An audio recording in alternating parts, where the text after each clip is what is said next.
Okay? Kaya ko to. Kaya ko to. Diba? Ilang beses ko itong ininsayo sa harap ni Sir Eman. Nandun siya noong mga panahon na hindi ko maayos na nagagawa at naniniwala siya. Pero, paano kung makalimutan ko lahat ng turo niya? Paano pag pumiyok ako?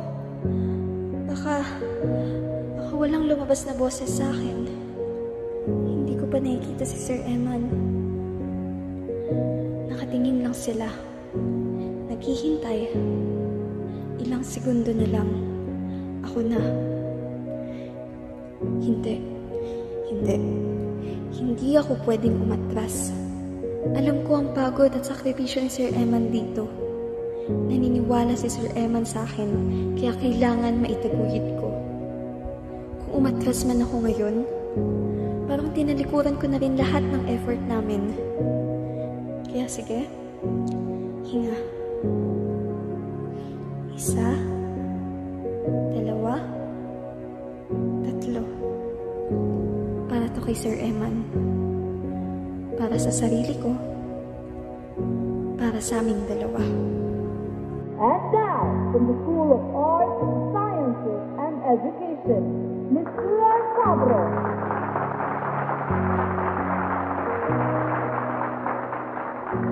Kaya mo yan. Naniniwala ako sa'yo. Hanggat may isang naniniwala, magpatuloy ka. Huwag mong isipin ang karamihan. Ito ang tandaan mo. Kapag ikaw ay nasa entablado, huwag mo silang pansinin. Sa akin ka lang tumingin. Isipin mo, ako lang ang nanonood sa'yo. Alam mo, kayang-kaya mo to. Dahil naniniwala ako sa'yo. Hanggat may isang naniniwala, magpatuloy ka. Kaya mo to. Naniniwala ko sa'yo.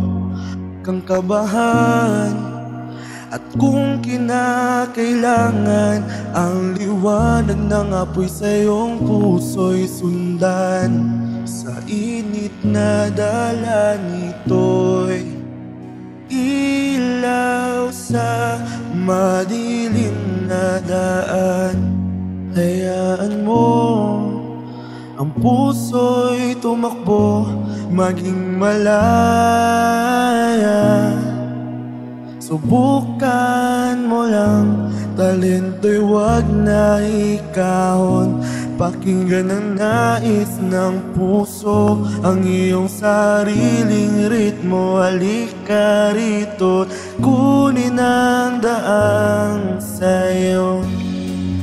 Kaya mo to. Naniniwala ako sa'yo. Hanggat may naniniwala, magpatuloy ka.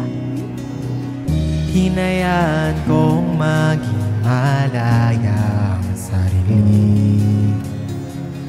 Lumipad na parang ibon sa langit. Ang aking talento'y di ko na pinagkain. Napatan ko dapat ito ay pagmalaki. Bigyang buhay ang talang nagliliwanag sa dilim. Ang mga salita'y dapat na ilahad pa rin. Ito'y sa isip, sa puso na rin. Ito'y mananatili sa iyong tabi, hindi na nagatubig. Miss Quinto, maraming salamat sa paniniwala. Hanggang ngayon, dala-dala ko pa rin ang mga salitang sinabi mo sa akin. Hanggang ngayon, naniniwala sa sarili ang noong inyong pinaniniwalaan. Hanggang ngayon, pumapagaspas pa rin sa ere ang noong tinuruan niyong lumipad. At ngayong guro na rin ang noong estudyante niyong si Eman.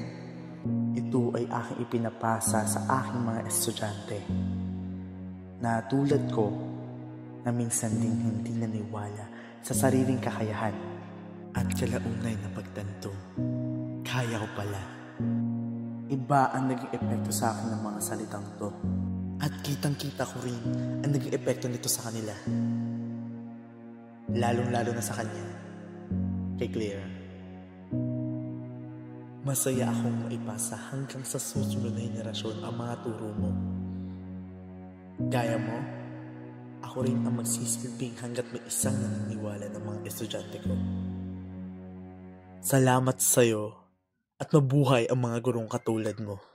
Sa silid ng pag-asa, mga talay nagtuturo, isang bata'y tumitingala, pangarap nakauki sa tala. Sa tala, mga kamay na nangarap, ngayo'y nag-aakay, uhit ng kahapon, liwanag ng bukas, ng bukas, ng bukas. Uhit ng paniniwala sa bawat hakbang, nasa estudyante.